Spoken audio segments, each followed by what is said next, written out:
अस्सलाम वालेकुम माकिल में आज हम देखेंगे कि जो मटेरियल्स है वो लोग जो हैं मुख्तलिफ मौक़ों पे इस्तेमाल करते रहे हैं। तो हम ये देखेंगे कि मटेरियल्स जो हैं वो किस तरह इस्तेमाल करते थे और हम जो हैं उसको डिस्कस करेंगे। तो मटेरियल्स जो हैं वो हमेशा एग्जिस्ट करते थे, लेकिन लोगों ने उनको डिस्कवर कब किया और इस्तेमाल कब करना शुरू किया, तो इसको हमने थोड़ा सा आज देखेंगे और हम उसकी भी टाइमलाइन बनाएंगे। ठीक है, तो यू हैव टू अंडरस्टैंड कि मटेरियल्स हमेशा मौजूद थे, लेकिन लोग जो हैं जिस जिस तरह उनको डिस्कवर करते गए और इस्तेमाल देखते गए, इस तरह से उन्होंने उनको इस्तेमाल करना शुरू किया। तो सबसे पहले जितना हमारे पास रिकॉर्डेड हिस्ट्री है, जो आर्कियोलॉजिस्ट ने देखी है, तो बहुत अरसा पहले जो टाइम था उसको हम स्टोन एज कहते हैं। ठीक है, तो उस जमाने में लोग सोफिस्टिकेटेड नहीं थे, उनके पास तरीक़ेकार नहीं थे कि वो माइनिंग करते, क्रॉप्स उगाते, चीज़ें प्रोड्यूस करते या चीज़ें निकालते कहीं से। तो वो बड़ी बेसिक किस्म की चीज़ें इस्तेमाल करते थे। तो उस ज़माने में पीपल पत्थर इस्तेमाल करते थे, लकड़ियाँ इस्तेमाल करते थे, और जो प्लांट से कुछ फाइबर होते हैं बांधने के लिए नेचुरली वो इस्तेमाल करते थे। ठीक है, तो उस ज़माने में लोग स्टोन एज पे ये काम करते थे। तो जिस तरह से यानी कि टाइम गुजरता गया, तो अब से 18,000 ईयर्स अगो, ये मैंने 12,000 लिख रहा हूँ, ये एक्चुअली 18,000 है। तो 18,000 years ago from now, I will repeat, this is 18,000 years ago, China जो है उसमें क्ले पॉटरी इस्तेमाल की। पॉटरी आप समझते हैं ना, कि क्ले को या मिट्टी को गीला करके उसको जो है एक शेप दे के, और जब ड्राई करते हैं तो पॉट्स बन जाते हैं, प्लेट्स बन जाती हैं, टॉयज बन जाती हैं। तो जब आर्कियोलॉजिस्ट ने डिग किया तो उनको पता लगा कि 18,000 साल पहले भी चाइना के अंदर लोगों ने पॉटरी बनानी शुरू की हुई थी। ठीक है, इसी तरह 17,000 ईयर्स अगो फ्रांस के अंदर कई केव्स हैं, और उसमें देखा गया है कि मुख्तलिफ मटीरियल से लोगों ने ड्राइंग्स बनाई हैं, केव ड्राइंग्स, और वो कलरफुल केव ड्राइंग्स भी हैं। और सबसे बड़ी बात है कि वो आज भी एग्जिस्ट करती हैं, उसमें उन्होंने अच्छी खासी चीज़ें बनाई हैं ना। तो फ्रांस में 17,000 years ago they were doing cave drawings, और इसका मतलब है केव पेंटिंग्स कर रहे थे कि उनके पास इस तरह के मटेरियल्स थे जिनको वो वॉल में इस्तेमाल कर सकते थे। ठीक है, फिर जिस तरह से हम आगे गए, तो हम देखते हैं कि इराक में 10,000 साल पहले की यानी कि जो डिगिंग की है। तो बाय द वे ये इनको पता कैसे चला कि जब चीज़ें निकलती हैं तो उनकी वो एक प्रोसेस होता है कार्बन डेटिंग, उससे उसकी एज निकालते हैं। तो इराक में they found jewellery made of copper, और दैट वाज एस्टिमेटेड कि जी 10,000 साल पहले ये बनाई गई है। अब इस पे बड़ी इंपॉर्टेंट बात मैंने आपको बतानी थी कि यू हैव टू रिमेंबर कि जो प्योर फॉर्म में, यानी कि जो एलिमेंट फॉर्म में जो मेटल्स एग्जिस्ट करते रहे हैं, जो करते हैं नेचुरली, नेचुरली जो एग्जिस्ट करते हैं वो कॉपर और गोल्ड है। यानी कि ऐसा हो सकता है कि आप पहाड़ों में कहीं जा रहे हो, किसी गार में जाएं, तो आपको गोल्ड मिल जाए या कॉपर मिल जाए। तो इनको कुछ करना नहीं पड़ता, बनाना नहीं पड़ता, निकालना नहीं पड़ता। तो ये इसलिए सबसे पहले जो मेटल लोगों ने इस्तेमाल करने शुरू किए वो कॉपर थे और गोल्ड थे। ठीक है, so these those were the first metals they started using. और उसके बाद जो आए मेटल्स तो हम देखेंगे उसमें वो क्या करते थे, क्योंकि जो आगे मेटल्स डिस्कवर हुए तो वो प्योर फॉर्म में नहीं होते थे, वो रॉक के अंदर मिक्स हुए हुए थे। दे वर मिक्स्ड इन द रॉक, और आपको रॉक से निकालने पड़ते थे। तो हम ये देखते हैं कि around 8,000 years ago people learn to recognise कि इस पत्थर के अंदर कोई मेटल छुपा हुआ है, और फिर उन्होंने एक प्रोसेस सीखा जिसको स्मेल्टिंग कहते हैं। तो स्मेल्टिंग क्या होता है? वो प्रोसेस होता है जिससे आप पत्थर में से मेटल निकालते हैं। मैं तो उसको दोबारा रिपीट करता हूँ कि पहले मेटल जो है वो रॉक्स के अंदर मिक्स होते थे, उसमें रॉक का मटेरियल भी है, सैंड है, ग्रेवल है, और बीच में मेटल भी है। उस चीज को हम कहते हैं ओर। ठीक है, ORE। ठीक है, मिसाल के तौर पे आपने अपने चैप्टर में पढ़ा होगा आयरन ओर होता है। ठीक है, तो आयरन ओर इस हालत में मिलता है। तो स्मेल्टिंग का प्रोसेस क्या है कि उनको समझ आ गई कि इसके अंदर आयरन है। अब उनके पास ऐसे प्रोसेसेस हैं, अमूमी तौर पर क्या करते थे, उसको बहुत ज़्यादा हीट करते थे। इतना हीट करते थे कि जो गंद मटेरियल होता है वो मेल्ट होके अलग हो जाता है और आयरन अलग हो जाता है। इस प्रोसेस को स्मेल्टिंग कहते हैं, और लोगों ने अब 8,000 साल पहले सीख लिया है कि वो आयरन ओर और मुख्तलिफ किस्म के ओर से मेटल को अलग कैसे करें। तो अगर हम आगे टाइम लाइन में मूव करते हैं, तो हम देखते हैं कि ऐसी ज्वेलरी मिली बल्गेरिया से 6,700 ईयर्स अगो, आज से 6,700 साल पहले ऐसी ज्वेलरी मिली जो कि गोल्ड की बनी हुई थी। यानी उस जमाने में लोग गोल्ड ज्वेलरी बना रहे थे।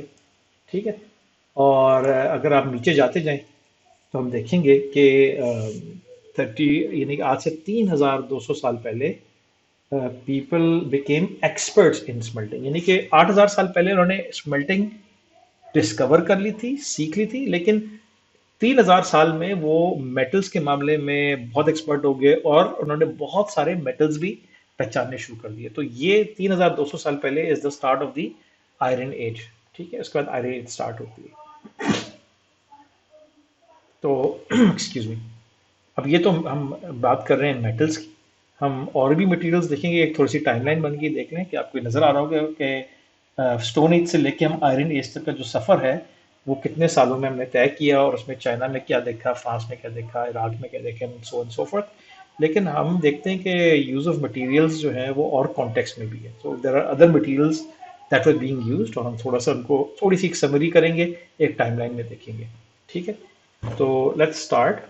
और हम देखते हैं कि हमें पता है कि लोग कपड़े पहनने के लिए, अगर मैं देखूं, हम लोग अगर बात करें स्टोन एज से लेके बहुत अरसे तक, ठीक है, यानी कि बहुत अरसे तक लोकल लोग जो हैं वो जानवरों की खाल को इस्तेमाल करते थे, जानवरों की स्किन को, चाहे वो फर हो चाहे वो लेदर हो, एज क्लोथिंग। ठीक है, तो वो बनाते नहीं थे। ठीक, अब इसमें बड़ी एक इंटरेस्टिंग चीज स्टार्ट हुई, अभी इसका हम देखेंगे कि क्लोथिंग से इसका ताल्लुक क्या है। आज से तकरीबन 12,000 साल पहले डोमेस्टिकेशन स्टार्ट हुई शीप की। डोमेस्टिकेशन का मतलब होता है कि जो जानवर है उसको पालतू जानवर फार्म के अंदर इस्तेमाल करने के लिए, या इस किस्म के कॉन्टेक्स्ट में इस्तेमाल करने के लिए जब हम जानवरों को पालना शुरू करते हैं, अपने अपने डोमेस्टिक स्ट्रक्चर के अंदर लेके आते हैं, उस प्रोसेस को डोमेस्टिकेशन कहते हैं। ठीक है, तो डोमेस्टिकेशन ऑफ शीप स्टार्ट हुई है। और हम देखेंगे कि why it is important for us materials के परस्पेक्टिव से, क्योंकि हम अभी कपड़ों की बात करेंगे। तो हम देखते हैं कि आज से 7,000 साल पहले, 7,000 ईयर्स अगो, मेडिटेरेनियन का जो एरिया है वो आजकल जिसको आप कहते हैं स्पेन, सॉरी, ग्रीक का इलाका और इटली का इलाका, इवन स्पेन का इलाका, और इंडिया से मेरी मुराद है कि इंडियन सब कॉन्टिनेंट जिसमें पाकिस्तान और इंडिया शामिल है। तो 7,000 साल पहले यहाँ पे एक फ्लैक्स प्लांट है, उसका फाइबर इस्तेमाल करना शुरू किया लोगों ने कपड़े बनाने के लिए। तो ऐसे ऐसे चीज़ें मिली हैं ओल्ड, यानी आर्कियोलॉजिस्ट को, जो उन्होंने सामान निकाला है कि लोगों के कपड़े जो कि फ्लैक्स प्लांट के फाइबर के बने हुए हैं। उसके बाद हमने देखा कि लोग नीचे जाते गए, तो चाइना में आप देखेंगे कि सिल्क का इस्तेमाल स्टार्ट हुआ 6,000 साल पहले कपड़े बनाने के लिए। और at the same time India, यानी इंडियन सब कॉन्टिनेंट में और साउथ अमेरिका के अंदर लोगों ने कॉटन की जो प्लांट होता है उसको इस्तेमाल करना शुरू किया कपड़े बनाने के लिए। तो अभी देखिए कपड़े बनाने की जो टेक्नोलॉजी है वो बढ़ती जा रही है, मोर एडवांस होती जा रही है। इसी दौरान हम देखते हैं कि हम बात कर रहे हैं मटेरियल्स की, तो मुझे थोड़ा सा इसको ऑर्गेनाइज करना पड़ेगा क्योंकि हम लोग थोड़ा सा और नीचे लेके जाने जाते हैं। तो let's move this little down. ठीक है, मेरे ख्याल है अभी ज़रा इसकी सिचुएशन बेहतर हो गई। तो अराउंड 5,500 ईयर्स अगो इराक के इलाके से पता लगा कि लोग जो हैं ग्लास भी बनाना शुरू हो चुके थे। तो अब ये talking about materials and people were started to make glass even. ठीक है, फिर आप मज़ीद नीचे जाएं, तो आज से 3,500 साल पहले ये पता लगा कि लोगों ने डेनमार्क के स्पेशली इलाके से पता लगा कि लोगों ने वुल के कपड़े बनाने शुरू कर दिए। This is why domestication of sheep was important, because they were using their domesticated sheep. और आज से तकरीबन 1,900 साल पहले, 1,900 ईयर्स अगो, हम देखते हैं कि मटेरियल्स के परस्पेक्टिव से चाइना में मेरा ख्याल है सबसे पहले पेपर का इस्तेमाल हमें नज़र आता है। और उसके बाद अगर आप मज़ीद बिल्कुल रिसेंट टाइम्स में आ जाएं, तो around between 200 years ago from today and 80 years ago from today, हम देखते हैं कि इंसानों ने प्लास्टिक का इस्तेमाल, यानी कि ज़्यादा से ज़्यादा बढ़ना शुरू हो गया, प्लास्टिक का इस्तेमाल आम हो गया। So it started about 200 years ago and by 80 years ago it became very popular.